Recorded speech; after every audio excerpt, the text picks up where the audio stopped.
जय हिंद दोस्तों, आप देख रहे हैं रिपब्लिक रेंसा और मैं हूं आपका दोस्त रिजवान मुनीर।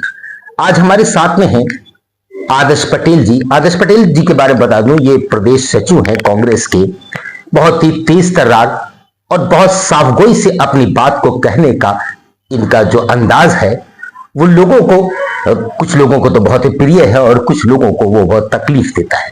आइए पता करते हैं कि आदर्श जी का वो कौन सा अंदाज है जो लोगों को पसंद हो आता है और वो अंदाज कौन है जो लोगों को तकलीफ देता है, और कुछ तीखे जवाब इनको देने के लिए लोग मजबूर हो जाते हैं।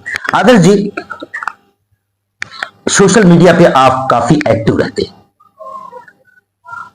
तो जो सोशल मीडिया है आपके लिए वो कैसा प्लेटफॉर्म है और उससे आपको क्या अनुभव हो रहे हैं? सोशल मीडिया अपनी बात को कहने के लिए बहुत अच्छा प्लेटफॉर्म है और मैं तो खैर सोशल मीडिया में और दैनिक जीवन में कहीं पर भी अपनी बात को खुल के कह लेता हूं, लेकिन तमाम सोशल मीडिया के मेरे ऐसे मित्र हैं जो फ्रेंड लिस्ट में हैं या और लोगों के साथ में जुड़े हुए हैं, तो वो अपनी बात को सही ढंग से दूसरे के सामने व्यक्त नहीं कर पाते हैं। तो ऐसे में सोशल मीडिया एक ऐसा प्लेटफॉर्म उनको मिलता है जिसपे वो अपनी बात को कह सकते हैं। बीइंग अ पॉलिटिकल लीडर, आप सोशल मीडिया को कैसा प्लेटफॉर्म मानते हैं?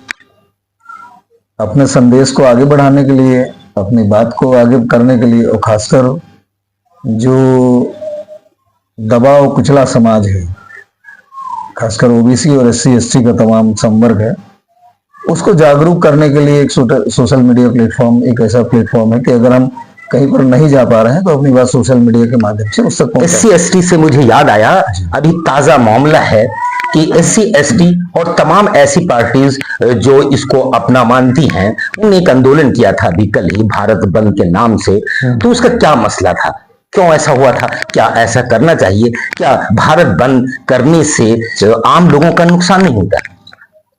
देखिए, ऐसा है ना कि कोई आदमी घर से बाहर सड़कों पे इतनी आसानी से नहीं निकलता है। हर आदमी व्यस्त है, हर आदमी के पास अपने काम है, उसकी अपनी नैतिक जिम्मेदारियां हैं, दैनिक जिम्मेदारियां हैं। लेकिन जब सरकारें बेलगाम हों और सरकारों की मंशा इस देश की बहुतायत जनसंख्या के खिलाफ, उसके हक और अधिकार छीनने के फेवर में हो, उसकी शिक्षा को खत्म करने के तरफ हो। पटेल जी, ये आंदोलन हुआ था 21 तारीख को, उसका मेन मुद्दा जो था, जो सुप्रीम कोर्ट ने एक फैसला दिया था आरक्षण में क्रीमी लेयर का। सुप्रीम कोर्ट के अनुसार वो लोग जो आरक्षण का फायदा पा चुके हैं, उनको आरक्षण का भविष्य फायदा न मिलकर उन लोगों को मिले जिन्हें अब सच में आरक्षण की जरूरत है और वो उसके हकदार हैं। तो इसमें क्या बुरा था? देखिए, सुप्रीम कोर्ट हमारे यहाँ सर्वोपरि है। तो ये कहा जाता है कि सुप्रीम कोर्ट के आर्डर के खिलाफ अगर आप बोलते हैं तो सुप्रीम कोर्ट की अवमानना है।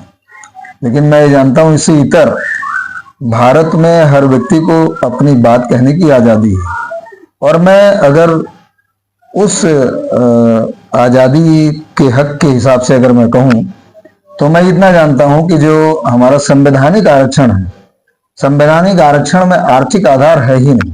संवैधानिक आरक्षण सामाजिक और शैक्षणिक सोशल अनजस्टिस हमारे एससी एसटी वर्ग के साथ हुआ या हो रहा है अभी भी, या ओबीसी समाज के लोगों के साथ जो हुआ या हो रहा है, वो अनजस्टिस ना हो और उस अनजस्टिस से जूझते हुए वो किस तरीके से आगे बढ़ते हैं, उनको किस किस कठिनाई का सामना करना पड़ता है, उसके एवज में एक आरक्षण की व्यवस्था रखी गई कि इस वर्ग को सामाजिक और शैक्षणिक आधार पर इसको आरक्षण मिलना चाहिए। अगर आप जैसे बोला ना, सुप्रीम कोर्ट ने ये बात कही है कि जिनको एक बार आरक्षण मिल गया है उनको दोबारा आरक्षण का लाभ ना दिया जाए, उनको क्रीमी लेयर में डाल दिया जाए, या तो उसमें क्रीमी लेयर में डालने के लिए एक प्रावधान है कि एक लिमिटेड वो है कि आप इससे ज्यादा अगर आपकी कमाई है तो आपको क्रीमी लेयर में डाला जाएगा। लेकिन मैंने कहा ना कि संवैधानिक अवधारणा ही है नहीं, आर्थिक आधार उसमें है ही नहीं। और जब एक बार आरक्षण लेकर के आदमी आईएएस बन जाता है, मान लीजिए कोई दलित समाज का व्यक्ति आईएएस बन गया, तो आईएएस तो बन जाता है, निश्चित तौर पर उसकी आर्थिक स्थितियां सुधरती हैं, सामाजिक स्थितियां भी सुधरती हैं। लेकिन समाज में उसको वो दर्जा फिर भी नहीं मिलता है जो दर्जा उसे मिलना चाहिए। अगर गौतम बिरादरी का है तो उसको मैं वो शब्द नहीं कह सकता हूँ। तमाम सवर्ण समाज के लोग जो उससे काफी नीचे पद पे बैठे होंगे, उसके अंडर में काम कर रहे होंगे, उसके अंडर में काम करते करते उस अधिकारी के खिलाफ जिस तरीके के शब्दों का उपयोग करते हैं, मैं यहाँ वो कहूंगा नहीं। तो इसमें किसका दोष है? मुझे लगता है एक सोच का, वो किसकी सोच है? किसको आप ब्लेम करेंगे? किसकी सोच, कैसी सोच? जो सो कॉल्ड सनातनी सोच है, मैं उसको सनातनी नहीं मानता, सो कॉल्ड सनातनी सोच है, उसको सीधे सीधे ब्लेम करूंगा। जो एक पैरामीटर तय करता है कि हम लोग उच्च वर्ग के हैं, ये लोग नीचे वर्ग के हैं, हम लोग ये हैं, हम लोग वो हैं। मैं आपसे एक बात पूछना चाहता हूँ, आरक्षण आरक्षण आरक्षण बड़ा मुद्दा है, आरक्षण पे डिबेट होनी भी चाहिए और आरक्षण भी होना चाहिए। लोग खिलाफत करते हैं आरक्षण की, आरक्षण की वजह से जो टैलेंटेड व्यक्ति है वो बेचारा मन मसोक के रह जाता है और आगे नहीं बढ़ पा रहा है। लेकिन मैं आपसे ये पूछना चाहता हूँ, हजारों साल से एक और आरक्षण भी तो लागू था, जिसमें चमार समाज का अगर कोई व्यक्ति है तो चर्मकार चमड़े का काम करेगा, जानवरों को, मरे हुए जानवरों को ढो करके उसकी चमड़े उधेड़ने का काम करेगा। अन्य तमाम बिरादरी है तो ये जो है मजदूरी का काम करेंगे, कुर्मी है तो खेती किसानी करेगा, यादव है तो भैंस पालेगा। शायद ऐसा रहा होगा बहुत ही पहले कि जो जैसा काम करता है वो ऐसी उसकी बराबरी बन गई। ऐसा नहीं, वो पैरामीटर तय किया गया, जातियां बनाई गई और जातियां बनाई गई, जातियों को सीमित किया गया। युद्ध कौशल अगर प्राप्त करेगा तो ठाकुर प्राप्त करेगा। एकलव्य के अंगूठे की कहानी आपने सुनी होगी।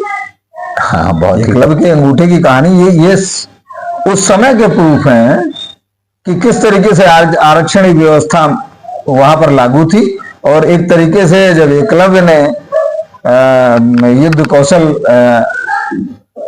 में निपुणता दिखाई तो इन लोगों को लगा कि यार ये कैसे हो सकता है, ये तो काम इस वर्ग के लिए आरक्षित है, इसलिए उससे ऐसी चीज मांग लो कि उसकी जो उसका कौशल है वो दिखाने के लायक ही ना रह जाए।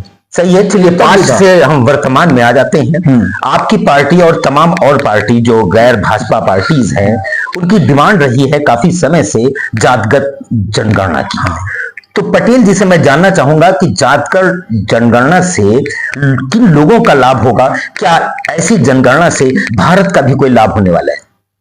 देखिए, अक्सर आरक्षण को लेकर के तमाम तरीके की मिसइंटरप्रिटेशन दिए जाते हैं कि आरक्षण 10 साल पहले 10 साल के लिए था, खत्म हो जाना चाहिए। आरक्षण में ये नहीं, आरक्षण का लाभ कुछ लिमिटेड बिरादरी ले रही है, आरक्षण का लाभ ऐसे, आरक्षण का लाभ ऐसे। और इससे इतर अभी जो नई आरक्षण व्यवस्था बनाई गई जो सार्वजनिक हुई ही नहीं, उसका जीता जागता उदाहरण 2019 में जो 69,000 शिक्षक भर्ती हुई उसमें हुआ। जो जनरल की सीटें थी, क्या इन सब बातों का कोई संबंध जातगत जनगणना से? बिल्कुल, वही मैं उसी पे आ रहा हूं भाई। उसमें क्या हुआ कि जो नॉन रिजर्व कैटेगरी थी उसको एक तरीके से मान लिया गया सरकार की तरफ से कि ये जनरल कैटेगरी है, उसमें ओबीसी SC ST की एंट्री नहीं होनी, चाहे वो उसकी मेरिट जनरल से ज्यादा हो, फिर भी उसकी एंट्री वहां नहीं होनी। अगर वो क्रीमी लेयर का भी आदमी बंदा है ओबीसी का तो उसको भी 27% में क्लब कर दिया जाएगा। तो एक तरीके से आरक्षण की परिभाषा को बदल करके ऐसा कर दिया गया कि 51% सवर्णों को आरक्षित कर दिया गया, 51% सवर्ण समाज को आरक्षित कर दिया गया। ये बात मैं बड़े जिम्मेदारी के साथ कह रहा हूं। और उसके बाद जो संवर्ग ऐसा था जिसको लगा कि हमारे साथ छलावा हुआ, जो अभ्यर्थी ऐसे थे जिसको लगा कि हमारे साथ छला हुआ है, उन्होंने 2019 के ये जो रिजल्ट था उसके बाद लगातार संघर्ष करना शुरू किया। और जब संघर्ष किया तो मुझे भी जानकारी है, मुझसे भी वो मिले कई बार, मैंने भी उनकी बात कई शीर्ष नेताओं से उठाई, लेकिन सफलता नहीं मिली।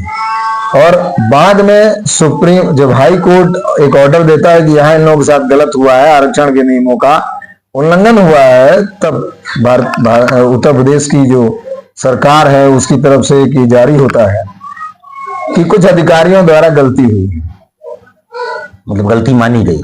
गलती हुई नहीं है, जानबूझ के गलती की गई है, जानबूझ के ये घोटाला किया गया, ये घोटाला ही है।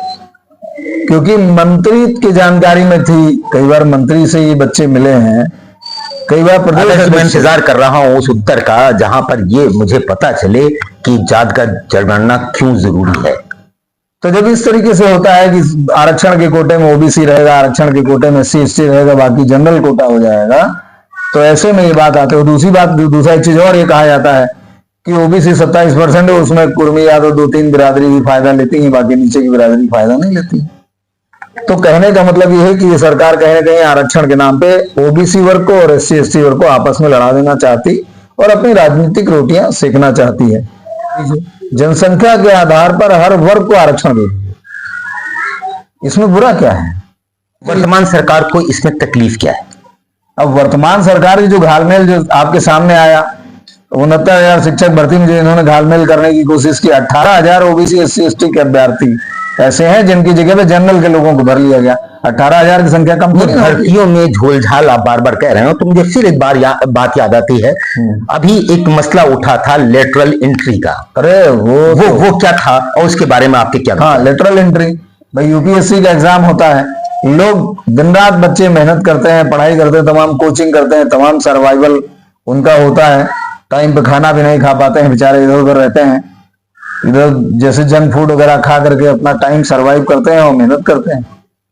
लेकिन वहां की व्यवस्था क्या है कि लेटरल एंट्री के लिए अलग से वो इश्तिहार निकाल दिया गया और बकायदा पोस्ट दी हुई है, उसमें इन बच्चों का कोई ऐसे एप्लीकेंट ही नहीं। एप्लीकेंट कौन है?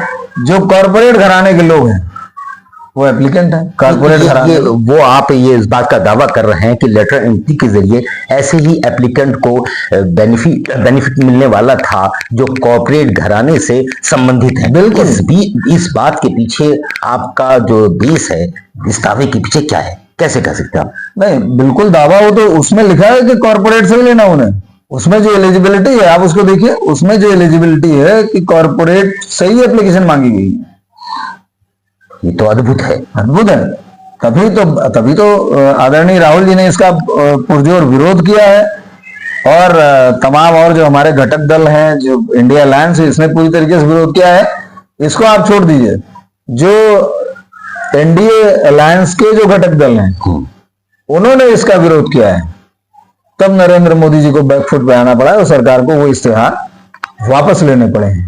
अभी 21 तारीख को जो आंदोलन हुआ था भारत बंद के नाम से, इसमें कांग्रेस पार्टी ने भी बढ़ चढ़कर हिस्सा लिया। उसमें बाराबंकी के सांसद तनुज पुनिया जी ने बढ़ चढ़कर हिस्सा लिया। बिल्कुल। तो इस बारे में पटेल जी का क्या मानना है कि ऐसे आंदोलन जब होते हैं तो उनका फौरी तौर से जो नुकसान होता है आम पब्लिक को, तो क्या किसी को हक है? जैसे कि घंटों ट्रैफिक जाम रहा, कुछ बच्चे जो स्कूल से वापस आ रहे थे या कुछ जो स्कूल जा रहे थे वो डिस्टर्ब है, उन्हें सड़कों पर तेज गर्मी में इंतजार करना पड़ा।